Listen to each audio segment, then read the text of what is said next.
The message wasn't meant for me, but when I pressed play and heard my son's voice say, "Can't stand that elderly woman anymore. Once she's gone, we'll live off her savings in Paris," my world cracked in two. That was the moment I realized I had to take back control. My name is Eleanor Vance, and this is my story. Where are you watching from tonight? Because what you're about to hear changed everything I thought I knew about love, family, and trust. It was a Thursday afternoon, one of those slow, golden days when the light falls soft across the kitchen tiles. I'd been kneading dough for the sweet rolls Michael used to love as a boy. The radio hummed an old tune, and my phone buzzed on the counter. Michael, my only son, my heartbeat since the day he was born. I smiled before even checking what it was. A voice note. I pressed play with flour still dusting my fingertips. At first, there was just the rustle of movement, the sound of someone getting into a car. Then Michael's voice came through. Lower, irritated, sharper than I'd ever heard it. "I can't stand that elderly woman anymore. Once she's gone, we'll live off her savings in Paris. Just hold on a little longer, Chloe." I froze. The words sank in like ice water down my spine. For a second, I thought maybe I'd misheard. Maybe he was joking. Maybe it was about someone else. But then came her voice. "Chloe, my daughter-in-law. She's never going to change. You're wasting your time being nice. Once it's done, we'll be free." And then the sound of a car door slamming shut. The clip ended. I stood there in my kitchen, the smell of cinnamon and butter fading into something bitter. The dough beneath my hands had gone cold and hard. I replayed the voice note once, then twice, then 3 times. Every time I hoped for some different meaning, some shred of misunderstanding, but there was none. They were talking about me, their voices, their plan, their future, built on the idea of my absence. The rest of that afternoon passed like I was underwater. The house felt suddenly too big, too quiet. Even the grandfather clock, ticking steadily by the stairs, seemed to mock me with its calm. I walked into the living room and sat in Robert's old armchair, the one that still carried his faint scent of cedar and tobacco. He'd been gone 6 years now. The loneliness had softened with time, but this was different. It wasn't loss. It was betrayal. I stared at the framed photo on the mantel. Michael, maybe 6 years old, grinning in a little blue sweater, his arm wrapped around my neck. I'd worked double shifts to buy him that sweater. The memory hit me like a blow. How does a heart that small grow into something so cold? I tried to call him 3 times, but each call went straight to voicemail. My throat tightened as I heard his recorded message. "Hey, this is Michael. Leave a message, and I'll get back to you." I hung up before the beep. I didn't even know what I'd say. My mind started spinning faster than my body could keep up. Had he already done something? Was I safe? What did "once she's gone" even mean? I walked to the kitchen again, staring at the knife block on the counter. My reflection looked pale in the window glass. I'd never been afraid of my son before, but that night, I locked every door in the house. As the hours passed, memories came back in fragments. Little things I'd brushed aside over the last few months. Chloe insisting on handling my mail to keep things simple. Michael suggesting I add him to my bank account in case of emergencies. The way they whispered sometimes when they thought I couldn't hear. I chalked it up to care, to love, but love doesn't plot. When I finally went to bed, I lay awake staring at the ceiling, the faint hum of the old fan filling the silence. That voice note replayed in my head over and over like a haunting lullaby I couldn't shut off. "Once she's gone, we'll live off her savings in Paris." The words didn't just break my heart. They woke something inside me, something fierce. I turned to the empty side of the bed where Robert used to sleep and whispered, "If they want a game, I'll give them one." Because that was the moment I knew. The woman they called old wasn't done living yet, and she wasn't going to leave quietly. I barely slept that night. Every creak of the house made me jump. Every shadow felt alive. By morning, I'd played that voice note so many times I could recite it word for word. "Can't stand that elderly woman anymore. Once she's gone, we'll live off her savings in Paris." My own son. My Michael. When the sun rose, I made coffee but couldn't taste it. I sat at the kitchen table staring at the same old mug I'd used for years, the one he'd given me for Mother's Day that said, "World's best, Mom." The words felt like a cruel joke now. The phone buzzed again. A text from Michael. "Morning, Mom. Hope you're doing okay. Chloe and I might swing by later to check on you." I stared at that little blinking bubble on the screen. He didn't know he'd sent me that message. He had no idea I'd heard him plotting my end. Something inside me went cold. But beneath that coldness, something else started to burn. Clarity. Looking back, the signs had been there. I just hadn't wanted to see them. It started small, subtle. A few months after Robert passed, Michael had offered to help with my finances. I was grateful. Grief made everything foggy. He said he'd organize my bills, handle the online banking. I remember him sitting right at this very table, his laptop open, smiling that reassuring smile. "Mom, this will just make things easier. You can relax. I'll take care of you." And I'd believed him. Then came the idea of the joint account. He said it was just for emergencies. "So if anything ever happens, I can cover your expenses fast." I'd nodded, thinking it was smart. I never thought to ask what joint really meant until it was too late. Over time, I noticed little things. Mail that stopped showing up. A bill I didn't recognize. A piece of jewelry I couldn't find. Chloe once joked that I was getting forgetful. She said it with a laugh. But the look in her eyes wasn't kind. It was testing, like she was taking notes. That morning, I decided to check everything for myself.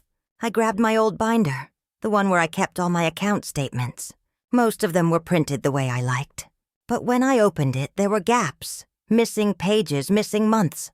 Some folders had been switched, and one of my bank accounts, the one I'd opened right after Robert died, had a new email address listed beside it. Not mine. I called the bank. The woman on the other end sounded concerned. "Mrs. Vance, it seems someone requested online access using a shared verification. Do you have a co-signer named Michael Vance?" My stomach dropped. "Yes," I said softly. "That's my son." She hesitated. "Well, he's listed as an authorized user now. Would you like me to revoke that?" I paused for a long moment. My hands trembled so hard I had to grip the phone with both. "No," I said finally. "Not yet." I hung up because I knew then I couldn't move, without knowing exactly how deep this went. That evening, I sat in my garden with my tea, thinking about Robert. He'd been the careful one, the planner. He always said, "Eleanor, never let love blind you to the fine print." He'd built our lives brick by brick, the house, the savings, the retirement plan. He wanted security for us both. When he passed, Michael promised to help, but help, it turned out, was a leash. I decided I needed answers, real ones. So I called someone I hadn't spoken to in years, Margaret Delaney. We'd worked together back when I was a secretary at the local law firm. Margaret had retired as a paralegal. She'd seen everything from divorces to financial schemes to family betrayals. When she answered, her voice was raspy but warm. "Eleanor Vance." Now there's a name I haven't heard in ages. "What's wrong, honey?" I hesitated, then said quietly, "Margaret, I think my son's trying to take everything I have." There was a pause. Then, "Meet me tomorrow. Bring everything you've got. We'll find out what's real and what's rotten." That night, I sat at my desk, sorting through the remnants of my life. Bank papers, mortgage files, Robert's handwritten notes. The more I looked, the clearer it became. Michael had been moving pieces behind my back for months. My signature copied, my access changed, my independence stolen in small, careful steps. And then a thought struck me like lightning. If Michael and Chloe had already planned their Paris life, then this wasn't just talk. They were waiting, preparing. Maybe they even thought I wouldn't make it much longer. My eyes drifted to the pill bottles lined up neatly by the nightstand. Heart medicine, blood pressure, sleep aids. A cold chill passed through me. Maybe they were counting on it. I didn't sleep that night either. But this time, I wasn't afraid. I was furious. I sat up, reached for my phone, and scrolled to a name I hadn't dialed in years. My thumb hovered for a moment, then pressed call. When Margaret answered, I said only 4 words. "Start the plan, Margaret." Because if my own son could betray me for money, then it was time he learned where I really kept it. I met Margaret the next morning at a small cafe off Main Street, the same one where we used to grab coffee after work decades ago. She hadn't changed much. Still sharp-eyed, still carrying that quiet authority that made lawyers listen, even when they didn't want to. She studied me over her cup of black coffee. "You look like a woman who's had the rug pulled out from under her." I managed a brittle smile. More like the whole floor. I told her everything. The voice note, the bank access, the little manipulations I'd missed. Margaret didn't interrupt. She just listened, her expression hardening with each word. When I finished, she leaned back and said, "Well, Eleanor, it's clear as day. They're staging a soft takeover. I've seen this before. Family thinks they can move your assets under your nose because you're grieving or getting older." I stared down at my hands, the veins faintly blue against thin skin. "So what do I do?" She smiled, slow and knowing. "You let them think they're winning. But we move everything that matters where they can't touch it." That's when she reminded me of something I'd almost forgotten. The trust Robert and I created 20 years ago. We'd called it the Vance Legacy Fund. It was meant to protect our assets if anything ever happened. Meant to ensure our home, savings, and investments couldn't be taken without my explicit consent. We'd never needed it until now. Margaret explained how it still existed. Dormant, but alive. All we have to do is move your current assets into that trust quietly. Once it's done, Michael and his wife can't touch a dime, no matter what papers they wave in your face. I felt a flicker of hope for the first time in days. "Can we do it without them knowing?" She grinned. "Oh, Eleanor, you'd be amazed how invisible an older woman can be when everyone assumes she's helpless." For the next week, we worked in silence. I pretended to be my usual gentle self on the outside, baking pies, tending to my garden, replying to Michael's texts with little heart emojis. But behind the scenes, every morning, I met Margaret at her office, signing papers, transferring titles, securing passwords, and locking everything into the trust. We left behind just enough in my visible accounts to make it seem like nothing had changed.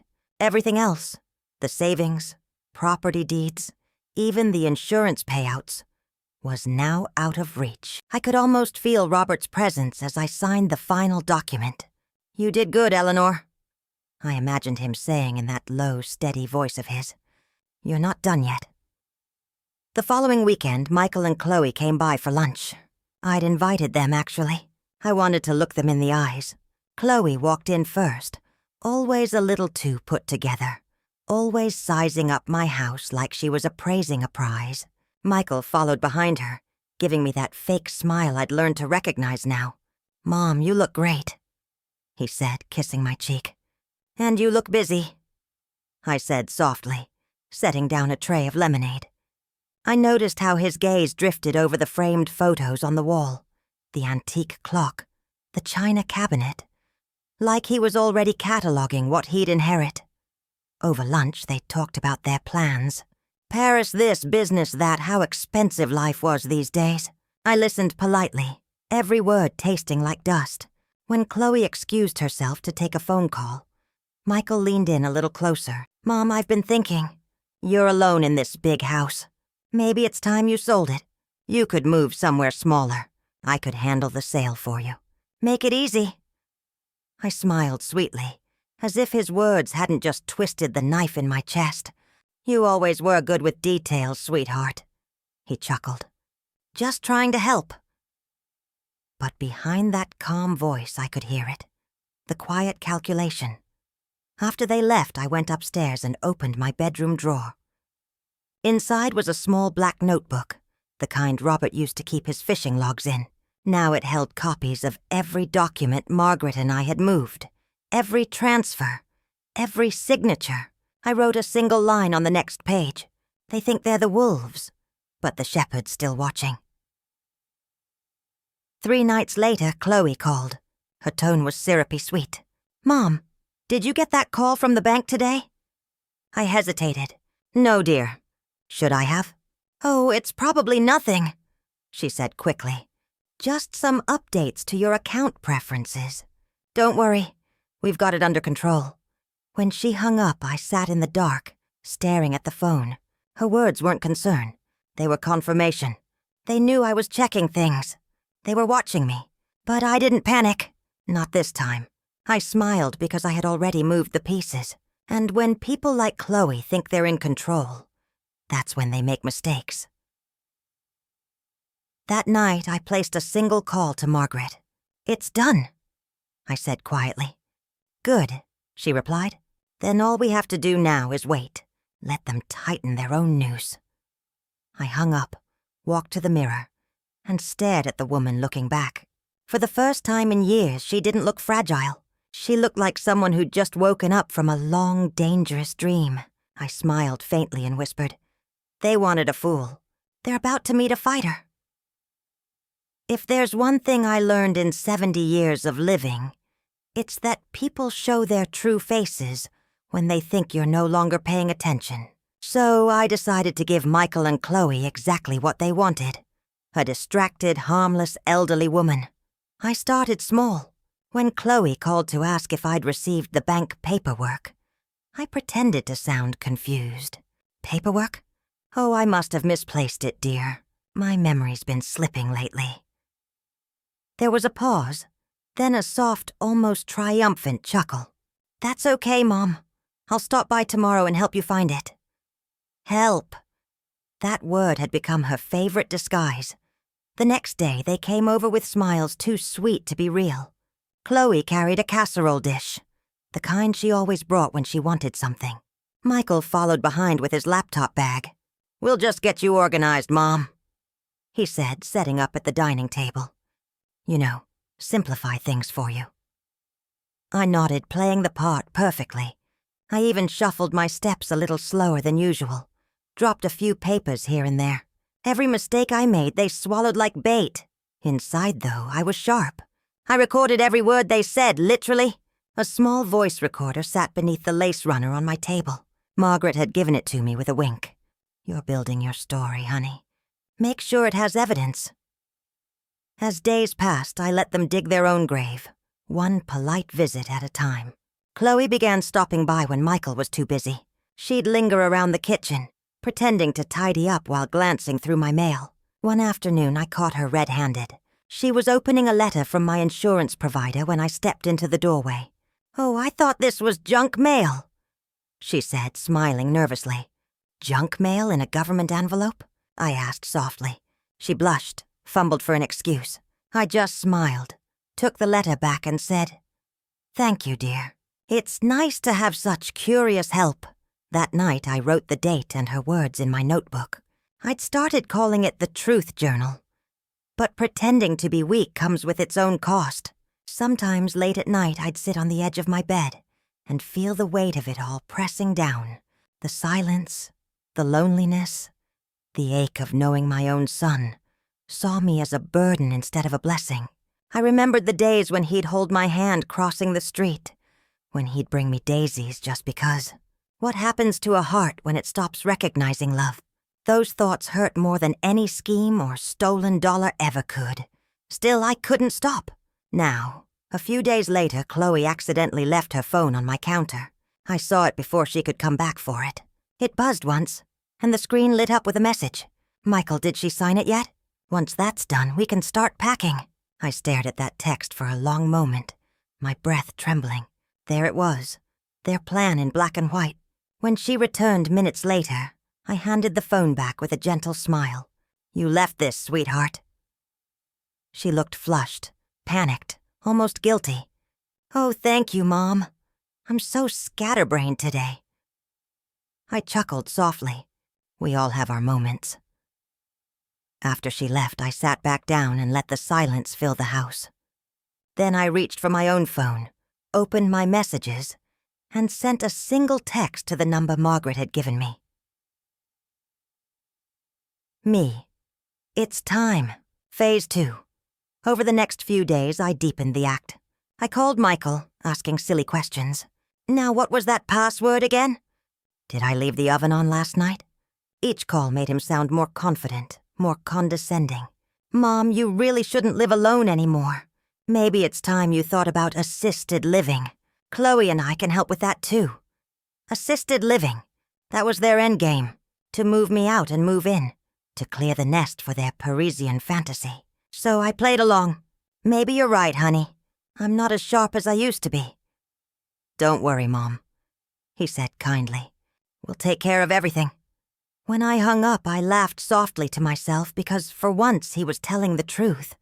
I was taking care of everything. That evening, I pulled out Robert's old pocket watch, ran my fingers along the worn brass. He'd given it to me on our 25th anniversary, engraved with 5 simple words. Patience is its own revenge. I never truly understood what he meant until now. The next morning, I baked another batch of cinnamon rolls, Michael's favorite. When they arrived, I offered them tea, smiled like nothing was wrong, and said, I've been thinking about updating my will. Their eyes met for half a second. Hungry, eager, exactly what I wanted. Oh, Mom, that's smart, Michael said quickly. We can help with that too. I nodded slowly, hiding my satisfaction behind a soft smile. Of course you can, dear. You always know what's best. Inside my heart was steady, cold, unbreakable. They thought they were writing my ending. They didn't realize I'd already written theirs. It's strange how calm you can feel when you finally accept the truth. By the time I set the trap, I wasn't angry anymore. Just focused. Coldly. Clearly focused. I knew my son and his wife better than they knew themselves. Their greed had a rhythm now. Predictable. Like the tide. Push, pull, smile, deceive. And soon, they'd be swept out to sea by their own current. 3 days after mentioning my will, I got a call from Chloe. Her voice was honey sweet, dripping with false concern. Mom, Michael and I were talking, and we think it's a great idea to update your will, just to make sure everything's handled smoothly. We can bring over the papers the lawyer drafted last time. You'll just need to sign a few things. Her words were wrapped in comfort, but underneath I heard the hunger. I agreed without hesitation. That sounds lovely, dear. Let's do it over dinner this Sunday. I'll make roast chicken, the one Michael likes. I could almost hear her grin through the phone. Perfect. We'll bring dessert. When I hung up, I dialed Margaret. They're biting, I said simply. Good, she replied. Make sure to sign with your left hand. I laughed softly. Left hand, Eleanor, she said. A signature made by the wrong hand isn't valid under the law. It looks real enough to fool them, but it won't hold in court. Let them think they've won. We'll be waiting when they try to cash in. For the first time in weeks, I slept soundly. Sunday came cloaked in sunlight and quiet deceit. I set the table with my best china, the set my mother left me. Robert's portrait hung above the fireplace, his eyes seeming to watch everything unfold. By 6, their car pulled into the driveway. Michael walked in holding a briefcase. Chloe followed, her smile polished and hollow. Smells amazing, Mom, she said. You shouldn't have gone through all this trouble. Oh, nonsense, I replied cheerfully. It's not every day I get to make things official. That last word made Michael glance at Chloe. A tiny flicker of excitement crossed his face. He tried to hide it, failed. Dinner was almost pleasant if you ignored the undertone of greed that hovered like smoke. Michael laughed a little too loudly. Chloe complimented my cooking, her eyes darting toward the briefcase on the chair beside her. I played my part flawlessly. Soft voice, gentle hands, the picture of trust. When dessert came, a pie she'd bought, not baked, Chloe finally brought up the real reason they'd come. Mom, before we forget, we brought those papers. It's mostly just confirming beneficiaries. Nothing complicated. Michael chimed in quickly. It's all standard legal stuff, Mom. You'll be fine. I smiled as I dabbed my lips with a napkin. Of course, dear. I trust you both completely. Those words, so easily spoken, felt like loading a gun. They cleared the plates, then opened the briefcase. Michael laid out the papers across the table, neatly arranged, like a vulture spreading its wings. "Right here, Mom," he said, pointing to the last page. "Just sign at the bottom." I took the pen in my left hand, pretending to struggle. "Oh, arthritis is a nuisance," I murmured. "You'll have to forgive my handwriting." Chloe leaned in. "That's fine, Mom. It doesn't have to be perfect." I smiled sweetly, looking into her eyes. "Oh, I know." And then I signed it, looped, shaky, perfectly invalid. Michael gathered the papers quickly, his voice bright. "Thank you, Mom. This will make things so much easier when, just in general." Chloe laughed awkwardly, reaching for her purse. "We'll drop this off at the lawyer's first thing Monday." I nodded. "You're such thoughtful children." They left soon after, full of fake hugs and promises to visit more often. As their car disappeared down the street, I walked back into the house and turned on the porch light. Then I sat at the dining table and stared at the empty chair where Michael had been. My heart ached, not from fear, not from regret, just from the weight of seeing what love can become when it forgets itself. The next morning I met Margaret at her office. I handed her the pen I'd used. She smiled, flipping through the copies I'd made of every page. "Beautiful work, Eleanor. They'll think they've got you, but once they try to file it, it'll crumble like ash." I asked quietly, "And the rest?" She leaned forward, eyes glinting. "We wait. They'll make their move soon. People like them always do. And when they do, we'll have every piece of proof we need." That night, the house felt calm again. The moonlight poured through the curtains like silver silk. For the first time in weeks, I played Robert's old records and let the music fill the air. Maybe revenge wasn't always loud. Maybe sometimes it was just a well-laid silence, the kind that lets your enemies walk right into it. I closed my eyes, took a deep breath, and whispered to the night, "Let's see what they do next." 8 months. That's how long it's been since I pressed play on that voice note. The one that shattered the illusion of family and forced me to rebuild from the rubble. 8 months since I looked my own son in the eye and realized love can curdle into greed if left unchecked. People ask me sometimes if I regret what I did. The answer is complicated because justice isn't clean. It's heavy. It costs you pieces of yourself even when you win. But as I sit here now with the morning sun warming my porch and my garden humming with life, I know I'd do it all again. The roses are blooming brighter than ever this year. I like to think Robert would have been proud. He always said, "The earth knows when you're finally at peace, and it blooms to match your heart." The house is quiet now, not the haunted silence of before. This is a peaceful quiet, the kind that feels earned. Every morning I make my tea the same way. 2 sugars, no milk, old habits, steady and grounding. Some days I still find myself glancing at the doorway, half expecting Michael to walk in with his boyish grin and say, "Morning, Mom." But that boy is long gone. What's left is a man I don't recognize, someone who traded love for entitlement. He sent me one letter after the court hearing. Apologies, explanations, the word sorry, written 7 times in shaky handwriting. I read it once, folded it neatly, placed it in my desk drawer. Not out of forgiveness, but because I needed proof that once upon a time I raised a man who still knew shame. He didn't go to prison. The judge said he was deeply remorseful and gave him community service instead. Now he spends his days at the same church where I used to volunteer. Margaret tells me he mops the floors quietly, barely talks to anyone. I don't take pleasure in it, but I don't feel pity either. Some lessons have to be lived, not told. As for Chloe, she vanished not long after. Rumor says she moved out of state, chasing another man, another life. I hope wherever she is, she's learned that money doesn't buy peace. It just pays for a louder kind of emptiness. For a while I drifted.